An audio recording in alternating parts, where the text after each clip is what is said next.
আসসালামু আলাইকুম। আজকে এখানে আমি একটি হাঁস নিয়েছি। আজকে হাঁসের মাংসের রেসিপি করে দেখাবো।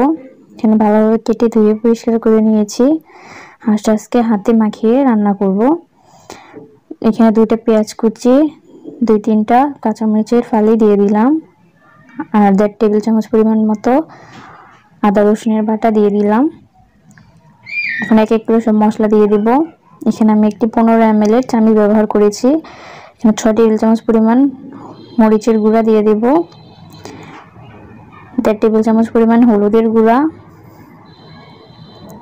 3 টেবিল চামচ পরিমাণ ধনিয়ার গুঁড়া দিয়ে দেব। এখানে মশলাগুলো আপনাদের স্বাদ মতো ব্যবহার করবেন। আপনারা যেমন ঝাল মশলা খান ওরকম ভাবে দিবেন। স্বাদ মতো লবণ দিয়ে দেব, আর পরিমাণ মতো সরিষার তেল দিয়ে দেব। মশলাগুলো সাথে মাংসগুলোকে ভালোভাবে মাখিয়ে নেব। মাখানো হয়ে গেলে কিছুক্ষণ আমি রেস্টে রেখে তারপর চুলায় বসিয়ে দেব। এখানে আপনারা চাইলে লং টাইমের জন্য রেস্টে রাখতে পারেন, 2-3 ঘন্টার জন্য। আমি এখানে আধা ঘন্টার মতো রেস্টে রেখেছিলাম। এখন মাংসগুলো ভালোভাবে নাড়িয়ে দেব। আর কোনো এক্সট্রা পানি ব্যবহার করব না। এখন মাংসটাকে ঢেকে দেব, আর এখান থেকে এমনি অনেকটা পানি ছেড়ে দেবে। সেই পানিটা দিয়ে মাংসটাকে ভালোভাবে কিছুক্ষণ কষিয়ে নেব। মাঝে মাঝে নেড়ে চেড়ে দিতে হবে, নয়তো নিচ থেকে লেগে যাবে।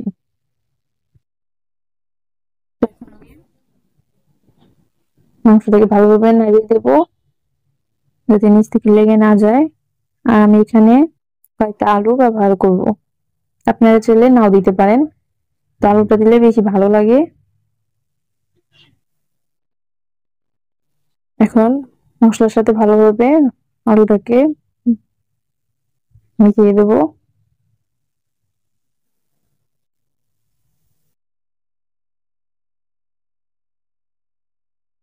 আর কিছুক্ষণ এখন মাংসের আলুটাকে ভালোভাবে কষিয়ে নেব।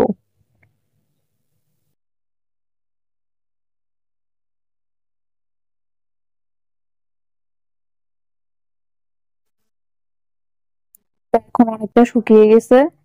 এখন ভালোভাবে নেড়ে চেড়ে দিতে হবে বারবার, নয়তো নিচ থেকে লেগে যাবে। মাংসটাকে আমি আরো অনেকক্ষণ কষিয়ে নেব। এখন বারবার নাড়িয়ে দেব, নয়তো এখন বারবার নিচ থেকে লেগে যাবে। যেহেতু পানিটা শুকিয়ে গেছে, মাংসের তেলটা ছেড়ে দিয়েছে। শীতকালে হাঁসের মাংসের অনেক বেশি তেল হয়, দেখতেই পাচ্ছেন কতটা তেল ছেড়ে দিয়েছে মাংস থেকে। তো আমি গা মাখা মাখা করে কষিয়ে নিব ভালোভাবে। আরো মাংসের টেস্টটা যত বেশি কষাবেন, তখনই হাঁসের মাংসের টেস্টটা আরো বেশি ভালো আসবে।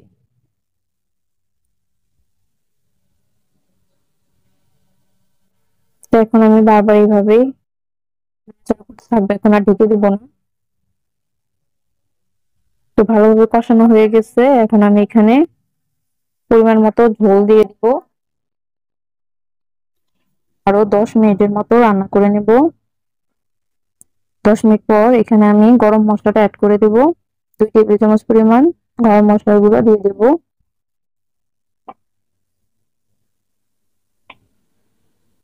এখন আমি আরো কিছুক্ষণ রান্না করে নামিয়ে নেব।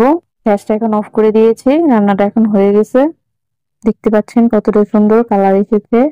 দেখতেও যতটা লোভনীয় হয়েছে, খেতেও ততটা সুস্বাদু। তো আপনারা এইভাবে বাসায় ট্রাই করে দেখতে পারেন, অবশ্যই ভালো লাগবে।